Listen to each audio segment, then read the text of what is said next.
Il y a exactement 53 ans, un crime rituel effroyable a eu lieu en Californie aux États-Unis.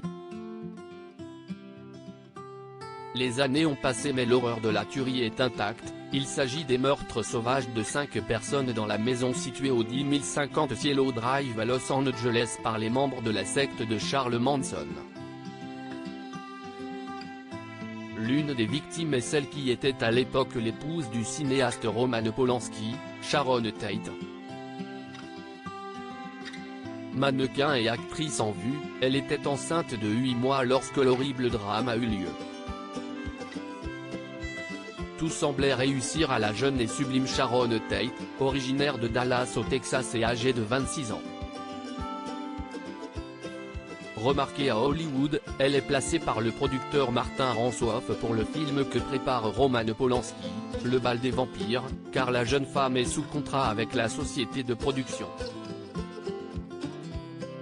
Un temps réfractaire à cette idée, le cinéaste accepte et finit par tomber éperdument amoureux de la comédienne. Le 20 janvier 1968, à Londres, Sharon Tate épouse Roman Polanski au cours d'une réception très médiatisée au Playboy Club à Londres. La fête, symbole du bouillonnement culturel des swing 60s britanniques, compte aussi de nombreuses personnalités hollywoodiennes, dansant en tenue pop et victorienne sur une musique psychédélique. Un crime rituel atroce pris par la préparation d'un nouveau long métrage en Europe, Roman Polanski doit quitter les États-Unis. Sa femme, qui l'avait accompagné, quelques mois, est ensuite rentrée sur le continent américain pour poursuivre tranquillement sa grossesse. Ce 8 août 1969, elle convie plusieurs amis dans la superbe maison construite en 1942 pour l'actrice française Michèle Morgan et que le couple Tate-Polanski loue. Durant la nuit, 3 individus pénètrent dans la villa, Tex Watson, Patricia Cranwinkle et Susanna Dawkins, tandis qu'une 4e est restée dans leur voiture. Le leader du groupe, qui officie au nom du psychopathe et gourou Charles Manson, tue ou fait tuer tous les occupants, mais aussi un jeune étudiant passé voir le gardien de la propriété. Sharon Tate, enceinte, n'échappe pas au massacre. Attachée par la nuque à une poutre dans le salon, elle implore de rester en vie. Elle se fait poignarder à 16 reprises. Avec son sang, les tueurs vont aussi écrire Pig, cochon, sur la porte de la maison. Ce massacre s'inscrit dans les agissements fous de la secte la famille de Manson.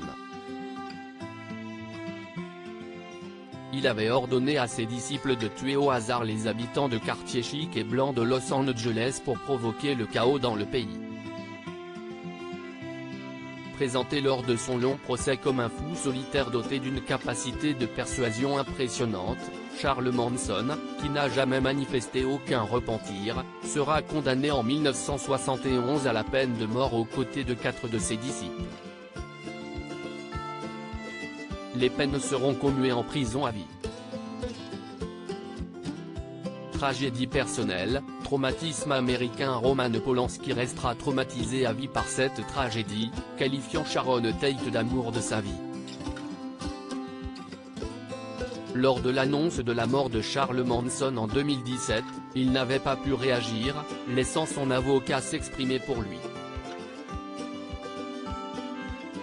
Le meurtre de la femme de Roman Polanski et de leur bébé à naître reste toujours aussi douloureux et l'empêche de réagir à la mort de Charles Manson. Il espère un jour corriger la procédure légale en cours à Los Angeles pour avoir le droit de se recueillir sur sa tombe au cimetière Holy Cross, avait déclaré Harlan Brown à TMZ. Le meurtre de Sharon Tate est aussi un traumatisme américain. 1969, CEST, le Flower Power, le festival Woodstock, le Summer of Love. Le massacre met un terme à cette insouciance. Les célébrités se barricadent dans leur maison. On ne laisse plus sa porte ouverte. Au-delà de la blessure intime de perdre sa jeune épouse et son fils à naître, Polanski est accablé par certains et doit se justifier, notamment parce qu'il a tourné Rosemary's Baby, un film sur le démon. Les motivations de Manson semblent toutefois liées à son extrême frustration de ne pas avoir réussi une carrière musicale.